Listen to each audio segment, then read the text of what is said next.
कहाँ रहती है रंजना आजकल, कभी मिलती ही नहीं हो। रंजना की सहेली मंजू ने सब्जियां लेते हुए रंजना से पूछा करते। रंजना भी जैसे उसके पूछने का ही इंतजार कर रही थी। पूछ मत मंजू, सारा दिन इस घर में काम करने में ही निकल जाता है। ऊपर से मेरी सास सारा दिन अपनी बीमारी का रोना रोती रहती है। कभी यहाँ दर्द हो रहा है तो कभी वहाँ। मैं तो परेशान हो गई इनकी सेवा करते। लेकिन रंजना, उनको तो सच में जोड़ों के दर्द की परेशानी है, मंजू बोली। पता नहीं मंजू, चलो दर्द है मानती हूँ, लेकिन कम से कम अपने काम तो कर ही सकती है ना। आखिर मैं भी बहू हूँ, कोई काम वाली थोड़े ही हूँ जो सारा दिन चाकरी में लगी रहूंगी। ऊपर से मेरे पति हर महीने कहेंगे कि माँ को डॉक्टर के दिखा लाओ। अब तुझे तो पता ही है कि डॉक्टर के पास जाओ तो 10 तरह के टेस्ट बता देते हैं। 5-7 हजार तो बिना बोले ही खर्च हो जाते हैं। पहले ही क्या खर्चे कम हैं जो ऊपर से ये फिजूल का खर्च और उठाओ।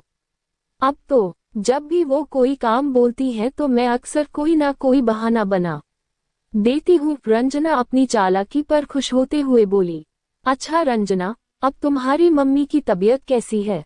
पिछले हफ्ते तुम बता रही थी ना कि अचानक से उन्हें सीने में दर्द उठ गया था। मंजू बात बदलते हुए बोली। क्या बताऊं मंजू, मेरी मम्मी तो बेचारी बहुत मुश्किल से ठीक हुई हैं। लेकिन अब उनसे पहले की तरह काम नहीं होता। अब तो बस मेरे भाई की शादी हो जाए और एक घर बसाने वाली भाभी आ जाए तो मेरी चिंता भी कम हो जाए। तेरी नज़र में कोई अच्छी लड़की हो तो जरूर बताना बहन, रंजना ने चिंता जताते हुए कहा। हाँ हाँ रंजना, क्यों नहीं, मंजू मुस्कुराते हुए बोली। मंजू रंजना के परिवार को अच्छे से जानती थी। उसकी सास बहुत ही सरल स्वभाव की थी। दर्द की शिकायत तो उन्हें रंजना की शादी से पहले से ही थी। फिर भी रंजना हमेशा सास की तकलीफ को उनका बहाना ही समझती थी। कुछ दिनों बाद फिर मंजू का सामना रंजना से हो गया। आज वो बहुत खुश लग रही थी। रंजना से नजरें मिलते ही मंजू पूछ बैठी, क्या बात है रंजना, आज तो बहुत खुश लग रही हो।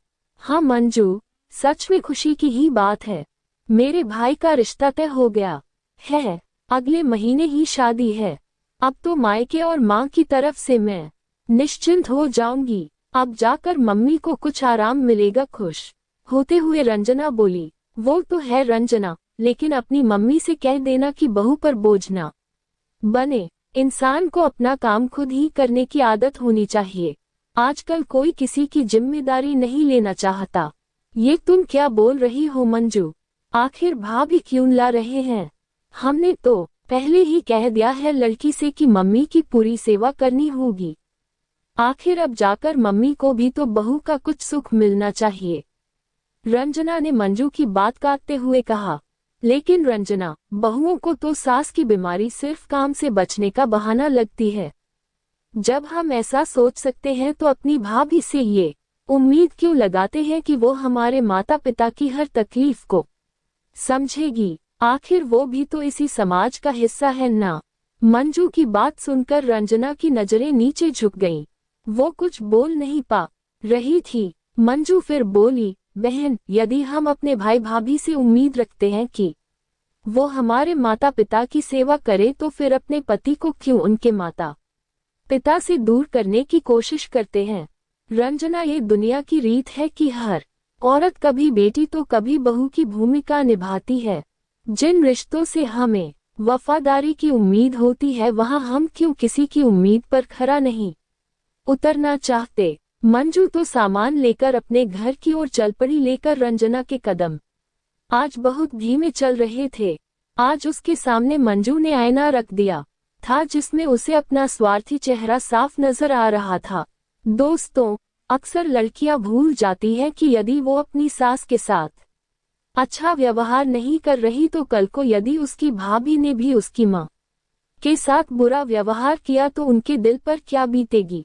दूसरे से हम पूरी उम्मीद रखते हैं कि वो अपने फर्ज निभाए, लेकिन जब बात खुद जिम्मेदारी उठाने की आती है तो वही जिम्मेदारी बोझ लगने लगती है।